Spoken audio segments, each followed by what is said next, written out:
प्रकरणाची संपूर्ण महाराष्ट्रभरामध्ये खूप चर्चा झालेली होती आणि त्याचे पडसाद आता हिवाळी अधिवेशनामध्ये उमटतायत।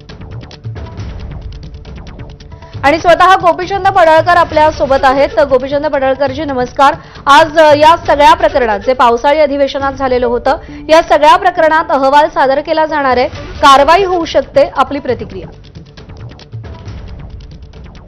विधिमंडळामध्ये जो काही आज अहवाल येईल या अहवालाचा आम्ही सन्मान करू।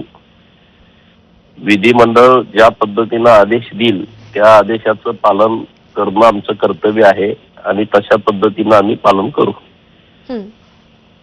पण असे प्रकार पुन्हा घडणार नाहीत याची ग्वाही सुद्धा तुम्ही द्याल? दिलेलीच आहे सभागृहात। आज जो गोपनीय अहवाल सादर होईल त्याच्यावरती जर तुमच्या कार्यकर्त्यांवर सुद्धा ठपका ठेवला गेला आणि पुढे कारवाई झाली तर आपण काय करणार आहात? विधिमंडळ आमच्यासाठी सर्वोच्च आहे। विधिमंडळाचा जो आदेश असेल तो आम्हाला मान्य असेल। ठीक आहे, गोपीचंद आम्ही त्या पडळकर आदेशाचा आदर करू। बोला बोला। आम्ही त्या आदेशाचा आदर करू।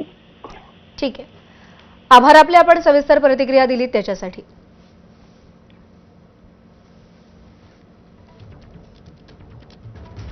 बातमी नागपूरमधून आहे। नागपुरातील पारडी भागात बिबट्यानं धुमाकूळ घातलाय। 2 दिवसांपूर्वी कापसी भागातही बिबट्या दिसला होता। पहाटे बिबट्यानं काही लोकांवरती हल्ले केल्याची माहिती आहे। 2 ते 3 जखमींवरती रुग्णालयात उपचार सुरू आहेत। बिबट्याच्या वावरामुळे पोलिसांचा बंदोबस्त तैनात करण्यात आलेला आहे।